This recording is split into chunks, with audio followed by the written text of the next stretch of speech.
Look, if you think that new home construction is kind of crappy now, which it really, really is in Ontario, there's hardly any new starts for anything. Condos, nope. Hey, well, wait, Ron. I saw somebody advertising a new condo project. Yes, they advertise it. They open a sales office and they sell nothing. Okay, there's nothing. They just shut the sales office. They never advertise shutting the sales office. They only advertise opening the sales office. And no, there's nothing else low rise. There's no single family. There's no, I mean, like, sure, there's some, but like it's almost nothing. Townhouses, single family, semis, no.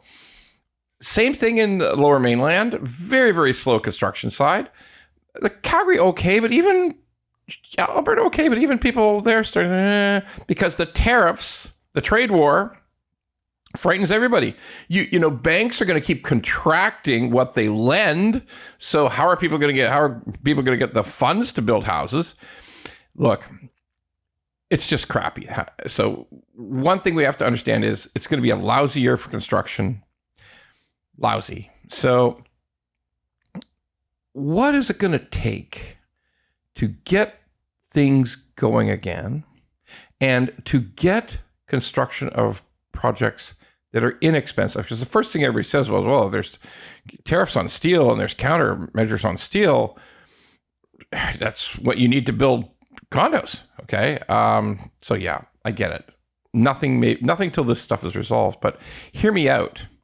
Once it's resolved, we don't need to go back to building dog crate condos at super expensive prices. And we don't need to go back to only building a single family home that sells for $2 million. Okay.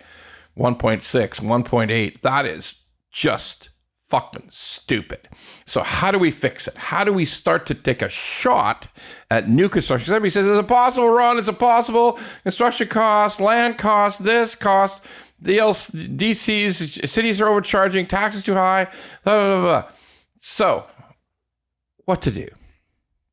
If you want to start building homes for young people to buy, new homes for young people to buy, you actually got to get into a time machine. You got to change everything like a time machine. You got to go back to the 1980s, 1970s, when we built a ton of houses. Well, it's impossible, Ron, inflation. Hear me out. There are a lot of things besides inflation that have pushed up the price of new construction. How about this? Things we have to absolutely change. First of all, we're going to fire all the city planners, fire all the people in the planning departments, fire all the people in the zoning application, all those places, all across these provinces, all across Canada. Fire them, hire some new ones, hire some old retired guys who, you know, make sense about this. All this huge bureaucracy of planning and approvals, and yeah, it's all fucked up. So it's got to go.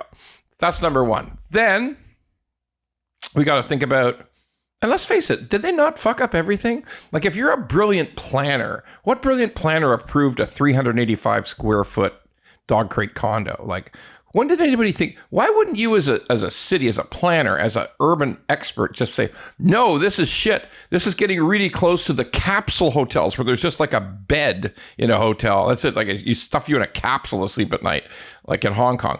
Yeah, that's just close to that, and that's good. We like density. No, fuck off, planners. We don't like density. Stupid. Okay, next.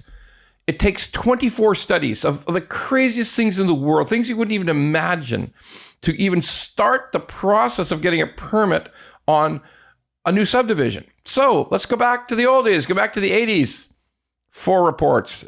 Water table, environmental, the stuff that you have to be absolutely sure of, not contaminated, you're not going to flood every basement. Just do the important reports, throw out all the rest, okay? Next, look, on this environmental shit, on this like the species stuff, look, if the red-bellied woodpecker has to die, he's got to die, okay? If his nesting sites have got to go, they got to go. Oh, yeah, there's 10,000 Karens and everybody's screaming right now. Oh, he's a crazy, the fat guy. The fat guy's crazy. We have to save the wildlife. If we don't save the wildlife, we won't live. I don't care, okay? Like, the wildlife's going to be fine. I got a coyote walking up to my front door. I think the wildlife's fine. I'm in the middle of the city. coyotes walking up to my door. I think we're going to be okay.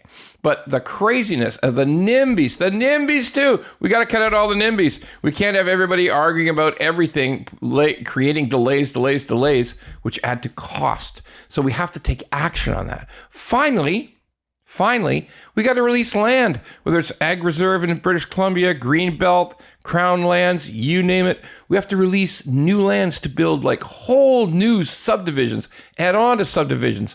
But biggest, most important thing, we have to squeeze the criminality out of it, squeeze the fraud, squeeze developers selling to developers, or somehow the developer knew that land was going to be taken out of the Greenbelt. Hello, Doug Ford. Hello. Okay.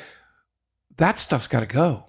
We're going to find land that maybe is cheap land, or we're going to tell them, look, we're taking it out, but you got to build in a year. You got to be digging, or we're just going to take it away from you, and like really take it away from you, like take it away from you for the price you paid for it 10 years ago. Like really severe, advanced, aggressive approach to convincing people the land cost has to come down.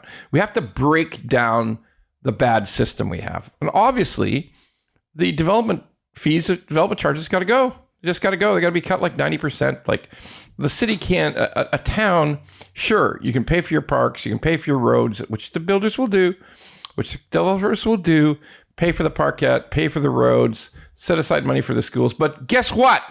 You're going to receive property tax money forever on the new subdivision. So you will recover your costs. It's not a problem.